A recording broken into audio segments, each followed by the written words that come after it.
عرب کا ایک بہت مشہور شاعر زیاد بن معاویہ گزرا ہے، جس کی کنیت ابو امامہ تھی اور وہ نابغہ زبیانی کے نام سے مشہور تھا۔ کثرت شعر گوئی اور نکتہ رسی کی وجہ سے اسے نابغہ کہا جاتا تھا۔ وہ خنسا کے اشعار بہت پسند کرتا اور اسے کھل کر داد دیتا۔ اس نے خنسا سے کہا، تم اس وقت جنوں اور انسانوں کی مخلوق میں بہت بڑی شاعرہ ہو، تمہارے جیسی سخنور آج تک پیدا نہیں ہوئی۔ زمانہ جاہلیت کے عربوں کے عکاس کے میلے میں نابغہ زبیانی بڑی شان سے آیا کرتا تھا۔ وہ عرب کے تمام شاعروں میں انفرادیت میں مشہور تھا۔ اس کا اندازہ اس سے کیجئے کہ سرخ رنگ کا شاندار خیمہ اس کے لیے نصب کیا جاتا تھا۔ بڑے بڑے شہراء اس کے سامنے سر جھکا کر بیٹھتے۔ خنسا پہلی دفعہ اس میلے میں آئیں اور اسے اپنا کلام سنایا تو نہایت متعجب ہوا اور کہا، بلا شبہ تم عورتوں میں بہت بڑی شاعرہ ہے۔ اگر میں نے اس سے پہلے ابو نصیر یعنی عشاء کے شعار نہ سنے ہوتے تو تمہیں اس عہد کے تمام شہراء سے بہتر قرار دیتا۔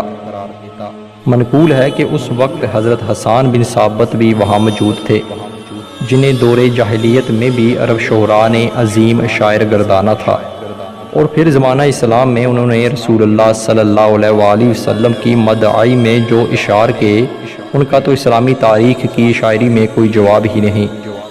حسان بن ثابت نے نابغہ کی زبان سے خنسا کے اشعار کی تعریف سنی تو طیش میں آ گئے اور کہا، میں خنسا سے بہتر شعر کہتا ہوں۔ نابغہ زبیانی نے یہ الفاظ سن کر ان سے تو کچھ نہیں کہا، البتہ خنسا کی طرف دیکھا۔ خنسا نے حسان سے کہا، آپ اپنے قصیدے کے جس شعر کو سب سے زیادہ بہتر قرار دیتے ہیں وہ پڑھیے۔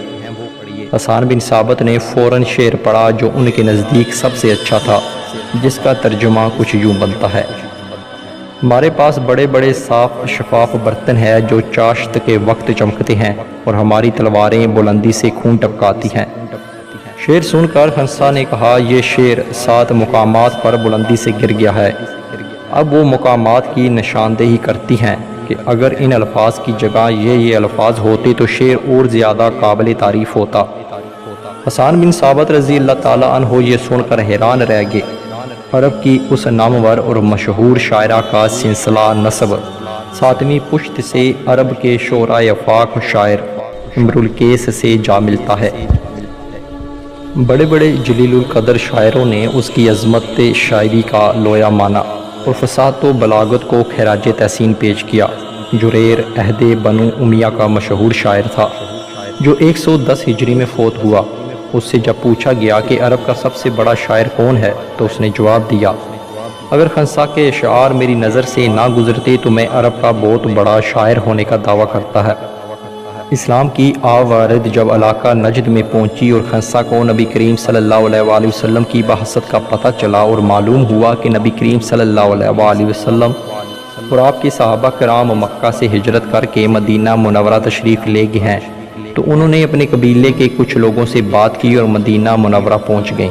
نبی کریم صلی اللہ علیہ وآلہ وسلم کی خدمت میں حاضر ہوئیں تو نہایت فصاحت و بلاغت کے ساتھ آپ سے گفتگو کی۔ وہ بولتی گئی اور نبی کریم صلی اللہ علیہ وآلہ وسلم سنتے رہے۔ دیر تک یہ سلسلہ جاری رہا۔ نبی کریم صلی اللہ علیہ وآلہ وسلم ان کی ہر بات پر خوش ہوتے، انہیں داد دیتے اور ان کے انداز کلام کی تحسین فرماتے۔ نبی کریم صلی اللہ علیہ وآلہ وسلم سے بات چیت کے بعد انہوں نے اسلام قبول کر لیا اور واپس اپنے قبیلے میں چلی گئیں۔ وہاں کے لوگوں کو قبول اسلام کی ترغیب دی اور وہ لوگ مسلمان ہو گئے۔ اس کے بعد بھی مدینہ منورہ میں ان کی آمد و رفت رہی اور انہوں نے نبی کریم صلی اللہ علیہ وآلہ وسلم کی خدمت اقدس میں حاضری دی۔ حضرت خنسا رضی اللہ تعالیٰ عنہا اسلام لے آئیں اور اس کے احکام پر عمل کرنے لگیں، لیکن بائی کی یاد ان کے دل میں بدستور رہی۔ زمانہ جاہلیت میں عورتیں کسی کا سوگ کرتی تو سر پر بالوں کا گچھا باندھ لیتی تھی۔ حضرت خنسا بھی اپنے بائی سخر کی سوگ میں اس طرح کا گچھا باندھے رکھتی۔ ایک مرتبہ وہ بیت اللہ کا طواف کر رہی تھی کہ حضرت عمر فاروق رضی اللہ تعالیٰ عنہ کی نظر ان کے بالوں کے گچھے پر پڑی۔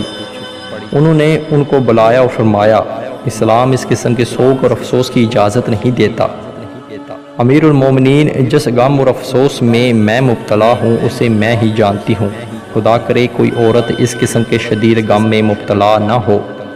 حضرت عمر فاروق رضی اللہ تعالیٰ عنہ نے اسے تسلی دی اور فرمایا، لوگوں پر بڑی بڑی مصیبتیں آتی ہیں اور انہوں نے برداشت کی ہیں، تم بھی برداشت کرو، لیکن افسوس کہ اس طریقے سے اسلام نے منع فرمایا ہے۔ اس کے بعد انہوں نے بالوں کا گچھا اتار دیا اور بھائی کے افسوس کا دوسرا طریقہ اختیار کر لیا۔ وہ بھائی کو یاد کر کر کے روتی بھی تھیں اور ساتھ ساتھ یہ شعر پڑھتی تھیں، میں پہلے اپنے بھائی سخر کا بدلہ لینے کے لیے رویا کرتی تھی اور اب اس کے لیے روتی ہوں کہ وہ قتل ہو گیا لیکن اسلام نہ لا سکا، اب وہ جہنم کی آگ میں جلتا ہوگا۔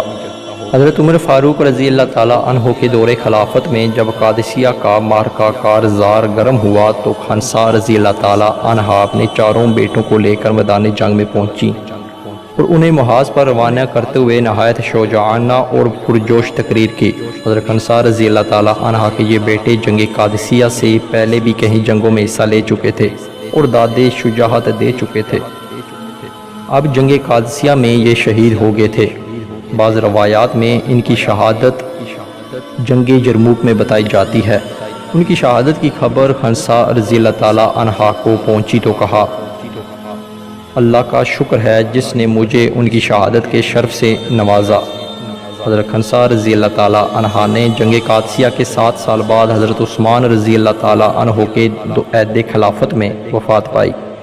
ایک روایت کے مطابق عہد حضرت امیر معاویہ رضی اللہ تعالیٰ عنہ کی دور میں سفر آخرت اختیار کیا۔